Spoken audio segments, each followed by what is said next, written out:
what's the title of it? I forget. It's something like Can't be paradise.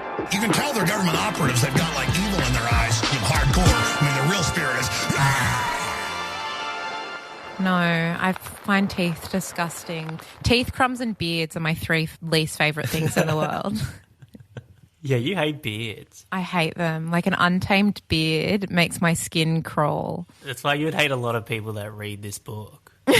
Yeah, because they've all got soft beards. They've all got like that very delicate one. It almost looks like cat's fur. It's like silky. It's like a silky sphinx hair. I love when they're super thin, and some of them, like lots of them, are white. Like it's just like. Oh my god! And it's worse when like it melts into the their skin when it's you know what I mean, like where you don't know where the hair starts and the skin ends. That's awesome. It's not completely covering their cheek as well, like it's in patches of like really long. The patch is my favorite because it looks like sometimes they look like a perfect circle as well, and it's like that looks like it's been sculpted. That's unfortunate though. Because a lot of the Pynchon crowd have those patchy beards. Yeah. So they're going to be listening right now. We are doing a Pynchon book today. It's his shortest book, The Crying of Lot 49. It's from the 1960s. It's his second book. But the first book of his that I've read, you've read some Pynchon. I've read a couple, yeah. I like him. I like him a lot. It's a big flex to say that you've read Thomas Pynchon, I feel. Yeah, I'm a pretty smart guy. I don't know. I guess. It's like the cooler flex. It's like one up from saying that you like David Foster Wallace. Like it's like the cooler dudes are like, I actually like Pynchon a little bit more. I don't need no footnotes. Yeah, it feels, it's like way more dense. It's also like way funnier. It's like a cooler guy. David Foster Wallace is like a fucking nerd. Like Pynchon would bully him. Yeah, he's like got the bandana wrapped around his head. Thomas Pynchon's like, oh, what's this? You little sweat rag. Oh, you little blankie. He's like, I need this or I feel like my head will explode. Yeah, I guess that is maybe the slight difference. It's like the meaner nerds like Pynchon more, whereas the sadder nerds like David Foster Wallace. Yeah, I think the soft boys like David Foster Wallace, and then philosophy, linguistics, like Sydney Uni bros. Sydney Uni. That's so specific to any of our listeners in Senegal. Which is all our listeners. We've got the stats. It just feels like a neg almost when people like, I've read Pynchon. Would you even understand it? It's like the Nirvana T-shirt of literature, I feel. And then when like a little Korean girl wears a Nirvana shirt, people are like, do you even know what grunge is? That's how I feel about this author. Love the book. Right. Yeah. But can't wait for guys to tell me that I won't understand it. Yeah. If there's any dude listeners, just find Amelia on social media. Slide into my DMs. Message her saying, like, you didn't understand any of it. Let me explain it all to you. Yeah, send me all of the Spark Notes and Wikipedia pages that you've paraphrased. I cannot wait to read them. It is a pretty wacky story where you feel quite confused throughout, but it does follow the format of a detective noir, I guess. The main character is this housewife called Oedipa Maas, who is in an unhappy marriage with a disc jockey called Mucho Mas. Yeah, he's a very depressed disc jockey. He used to sell cars, and that like really made him really depressed as well. Which would not make for a good radio show either, might I add. But one day she receives a letter telling her that her ex-boyfriend, this guy called Pierce in Variety, who's like a hella rich guy. Insanely rich. Who's died. and she has been named as the executor of the will, so needs to sort out, I guess, all of his financial possessions. Which is a huge job. Yeah. Because he's just like cartoonishly rich. Like he owns everything. Like everything they come across, it's like, oh yeah, he owns this. He owns this company. He's like so rich that later on she meets this anarchist that she had met before when she was with Pierce. And he was like, when that anarchist met Pierce, he was like, is this person real? Because it's just like he ticks every box that we're fighting against. And he was like, he's an anarchist's miracle because it's just like gives you the drive to like continue with your cause. Yeah. Yeah. Because it's like... But he's not the only political figure in the book. I think what's so interesting is that this was written in the 60s, peak of the Cold War, and there are a lot of political groups that are represented. Like my favorite one is the Peter Pingwood Society, which is meant to be like the John Bircher Society, which is like a super ultra conservative group in America, very pro-nationalism and anti-USSR influence. Do you reckon the John Bircher Society is like the equivalent of QAnon today? Yeah.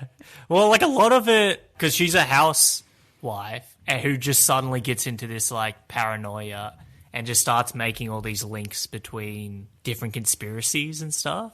And I feel like it probably was at the time people were doing that a little bit because this is a couple of years after JFK was shot.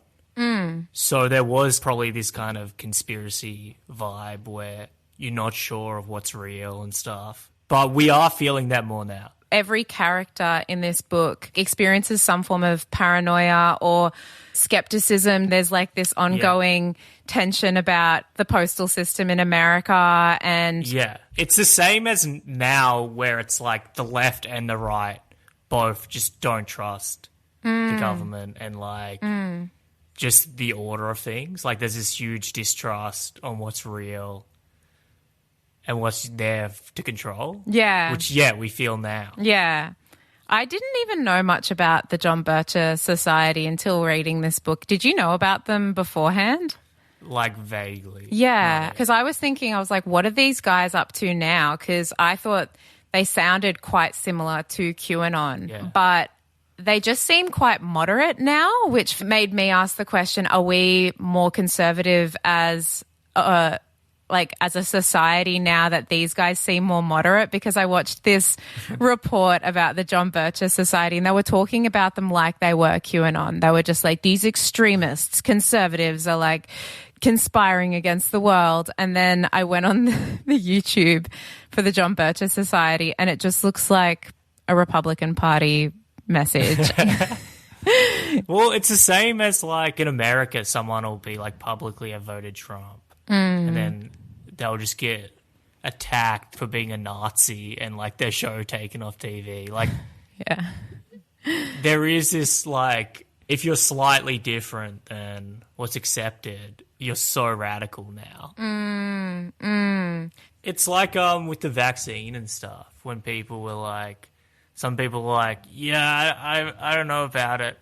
And then like other people were like, this fucking, I hope they die from the disease. It's like, dude, like, it's not an insanely radical opinion to have. Like.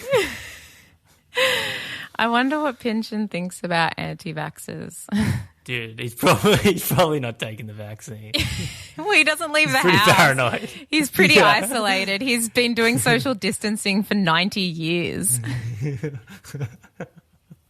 He's fine. But dude, what's crazy is Pynchon is like, he knows so much like media stuff. He's obsessive. Like in Bleeding Edge, which is his last book, I think. It's like 2013. He like throughout he's like referencing like Vegeta from Dragon Ball Z and stuff like that. And he's in his 90s now. This is 2013. Yeah. And he's like there's a part where he's like, yeah, these guys like worshipped Hideo Kojima.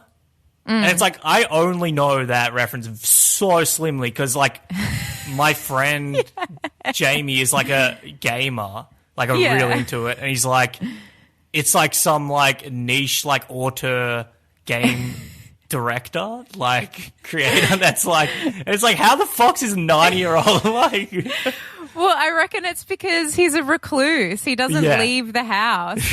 That's why he knows all this stuff, because he's just an anime boy who's just consuming insane amounts of content. Yeah, he is. You know what I thought was pretty interesting about Pynchon as well? Because he is a recluse. There's all these theories about him. Yeah, about who he is and stuff. Yeah, there's all these theories about who he is. And the most interesting one was that in the 90s, it was circling around that they thought that Thomas Pynchon was the Unabomber. Have you heard about this? No, that's so funny.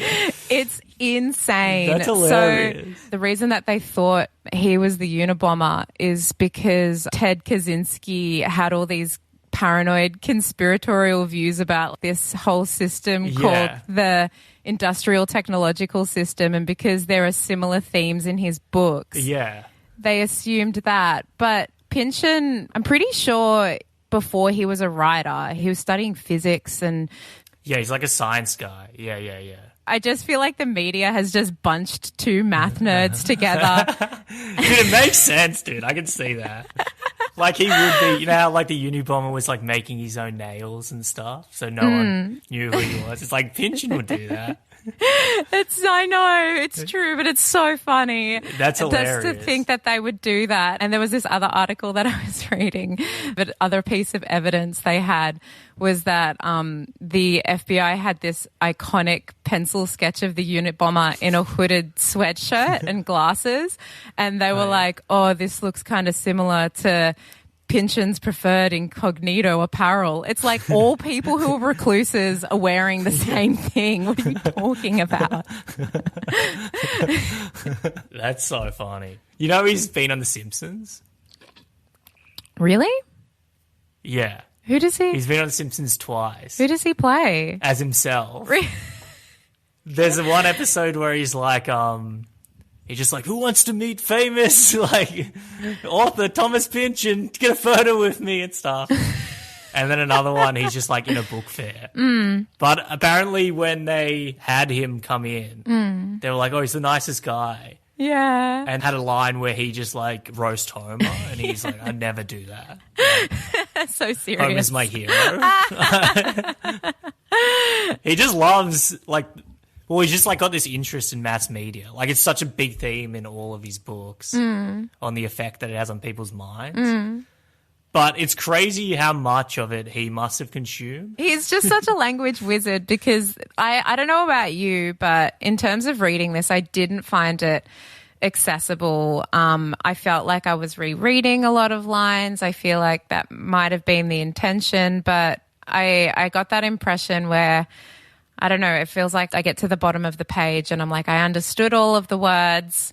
I know how to read, but what just happened? Like, yeah. But for me, the naming of things was really funny throughout. Yeah. Like, the radio station that Mucho Mas works at is called KCUF station, which is like fuck backwards. Yeah. I like the anarchists. It's Spanish, but the initials of it are CIA. Yeah. It's like anarchist group. It's like it's so cheeky, but I feel like if anybody else was doing really over the top coded names like that, I would just roll my eyes and be like, oh, go away. Like, not everything needs to have, you know, a double meaning, but I feel like because it's so overt, I just find it hilarious. You know, there's apparently there's tons as well where like we're probably missing. Like, there's just like language tricks and stuff. I think it's Gravity's Rainbow, but one of them, there's a sentence in it and it's meant to be like linguistically it's the perfect sentence. All right.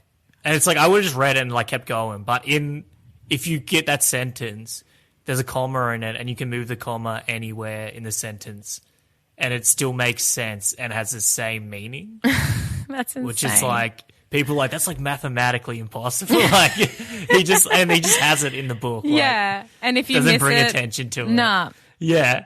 That's a thing I think. He's like, he's not trying to like sell any of his work really to people. It's just like even when he goes into like a real scientific idea, he'll just vaguely reference the meaning behind it, but it's like, yeah, if you don't get it, you don't get it. Like, it seems like he's writing for himself, which is, I think so. the best way to consume it, to almost assume, hey, I'm not going to understand everything on my first go. And a lot of people, I think, reread it and pick up things along the way.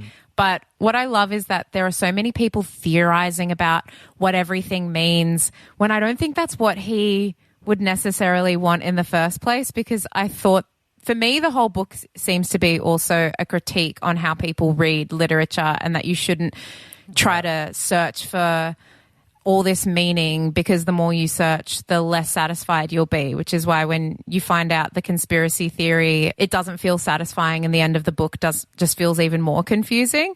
Yeah. But people have all these weird theories, even just with the names. Like, I read one where someone said apparently Oedipus Mas is actually meant to mean my ass. Who's writing this? What did you get by that name? Did you think anything of it? I thought Oedipus, isn't he the guy who tried to fuck his mum? He did it, dude. It's Oedipus. But in the story, there's there's other things that happen in it. That's probably just the main beat of the story. That's all I got out of it. Yeah, you're like, dude, this is sick. You're like, I'm finishing here. You didn't even read anymore. You're like, it's my conclusion. I tore out the page of the book and folded it into my wallet. You want to see something naughty? Because when he figures out that it was his mom, he doesn't know when he fucks her at first. He rips out his eyes. Oh, what? Yeah. And I kind of saw it as, because through it, Oedipus is solving like mysteries and stuff. So that's where the Sphinx is from and stuff, where it's like, starts on two legs. He just gives him a riddle and all this shit. And then it's just like he follows this whole thing through to the end, this prophecy and stuff. And then it ends in like the worst possible way. Like, you realize that you fucked your mom, you have to pull out your eyes and stuff. What makes him want to pull out his eyes, though? Is that a self-inflicted punishment? He's just like so disgusted and stuff. I guess he's just, I don't know. That's mental. What? That is the weirdest form of self-mutilation ever. This is usually the first book that people get into, because I guess it's the shortest book. It's only 150 pages, right? It's the shortest, but it's not like the most straightforward. So it's like, I reckon Vineland's the best stuff, because it's just like, oh, it's just a story. Like, you get everything. This one's like, it's meant to be you're like as confused as she is as you're going through it and stuff. And it's like really weird and like nothing's certain and stuff. Vineland, is that a fair bit later after this book? Vineland's 1990. Oh, yeah, that's a fair bit later. It's his first book after Gravity's Rainbow, which is his like magnum opus. So there was like a 20-year gap or something where he just was silent. But I like Vineland and stuff like that, but people like slam those ones because they're like, it's not real Pynchon. It's not like as hardcore as the early ones. It's not pure, because they made that movie Inherent Vice in the 2010s, and I don't know, because I'm not really involved in like the fan people space, but did they like Inherent Vice, or did they think it was too simplistic? I don't know. I don't like read, like I don't know what the community is. Is there a huge I reckon it's a huge community of isolated individuals that never speak to each other. You're more the forum person out of the two of us. Like, I don't what? I don't know what what people are saying on the internet about it. But that's a good movie. I haven't read the book, but that movie's pretty good. I remember watching the movie ages ago and enjoying it. I found it confusing, but apparently Inherent Vice is meant to be a sequel to this book. That makes sense. It's out of every one, it is the most. It's very similar to Crying Lot.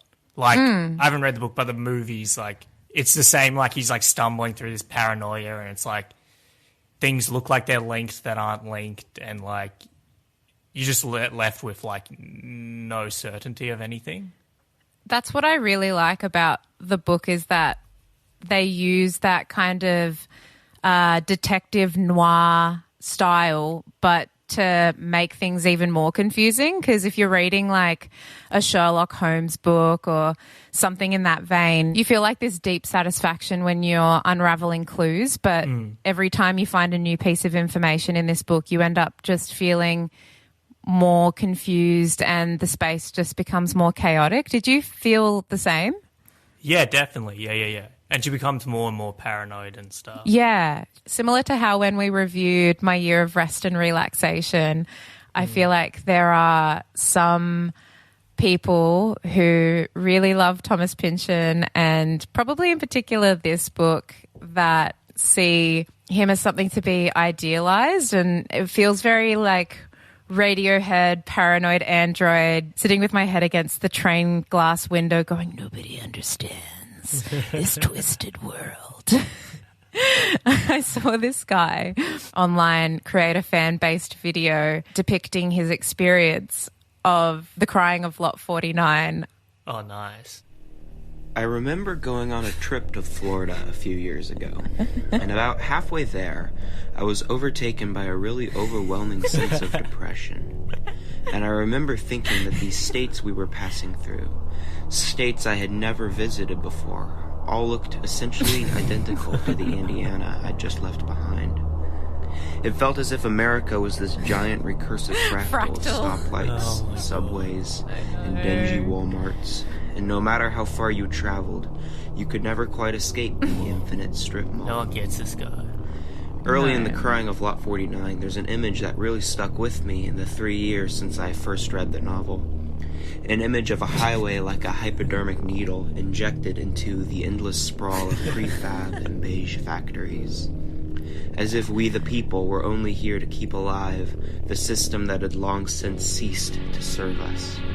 As if our only purpose was to be the blood and the veins of unfeeling corporations. Damn, that was cool. Very cool. It's a big shout out to that guy's name. Did you look at his other videos? I didn't. He has 198 subscribers, so this could be his only video. Just click it. But he might do this for every book. Like, what if he's read Wuthering Heights and he's like, I was feeling a sense of despondency in the world. His top 10 favorite books of all time. And he's got the beard. He's got the patchy beard. He's got the... This book reminds me of guys I used to date in my early 20s. With these guys would just seem so cool to me and so well read and so literary, but seem to get their kicks off putting other people down for like how unread or uncultured the other people around them were, which sucks because it's such a cool book. And it's odd that it seems to get tied in with that type of a guy. I don't know if that's just me though. No, I think that's like with a lot of good shit. Just like the best show of all time is clearly Rick and Morty, and now these people have hijacked it. These annoying fans. So the book kind of ends on a little cliffhanger. Yeah, so unsatisfying. Yeah, did you find it? Did it annoy you? Yeah, but I knew I think it was meant to annoy me. Like I wasn't meant to get any answers because the way I interpreted it is that life doesn't give you answers. Yeah, he's too cool for that. It's too cool for that. He's watched too much Pokemon is what I'm getting. All those to be continued cliffhangers. That's where he got the inspiration from. I guarantee he has seen Pokemon. Yeah. 30 years later, Pokemon comes out and he's like, that's what I was trying to do with my book. But yeah, unsatisfying ending. I guess the title of the book is revealed. Yeah. Which had me asking questions the whole book, and then when they tell you it's like an auction lot. Isn't it the auctioneer is crying? Is like doing it's like the verb of selling the thing. Yeah. Is that, yeah. I think, yeah. Which feels like shit. I hated that. I was like, are you fucking kidding me? It's like, are you serious? This? Did you want him to wrap it all up? Yeah, I wanted a kumbaya hand holding with all of the characters linking arms on stage and bowing down. And I thought Metzger and Oedipus Maas would, frolic into the sun. No, I didn't care. It's fine. No. It's whatever. It's postmodern. Metzger's with a 15-year-old girl. There's a lot of Oedipus, a lot of her partners end up hooking up with underage girls. Have you noticed that in the book? Happens twice. Who's counting? I was counting. Go on. On page 30. Paragraph 4. And he says he's not on the forums. Yeah, I'm on a different type of forum. I'm using like the Tor browser and stuff. The untraceable browser. Yeah, that's why I never see you on the forums. Yeah. Yeah. But apparently Pynchon was one of Nabokov's, the guy that wrote Lolita's, students. So maybe he taught him that. Nabokov taught Pynchon writing. Yeah. And other stuff. Yeah, and some other cool stuff.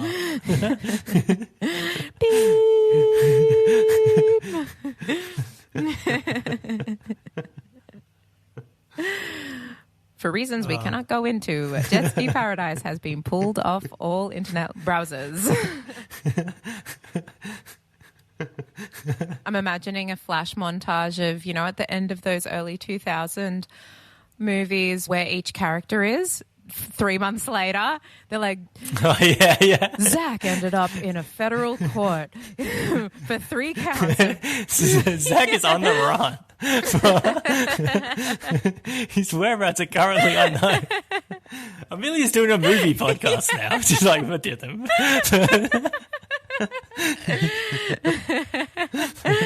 She says she regrets nothing. Oh my God. Oh, far out. Well, I really like this book. I feel like I want to read maybe Gravity's Rainbow. I wouldn't mind reading Gravity's Rainbow, so I could explain the plot to 20-year-olds at parties. Just crash. Start going to university parties. Exactly. It's starting to get to that prime age where 20-year-olds will think we're really cool. And I just want to do what was done to me onto other people. So people talk about breaking the cycle of generational trauma. I want to continue it. Dude. It's like the Greeks, how this is a pretty funny thing to bring up. And then have those children that they put. But then when they were older, they would do the same. You got to continue the cycle. You got to put up with it when you're younger. And then pedophilia count for 2. Join us next week when Amelia has a new co-host with 0 counts of beep.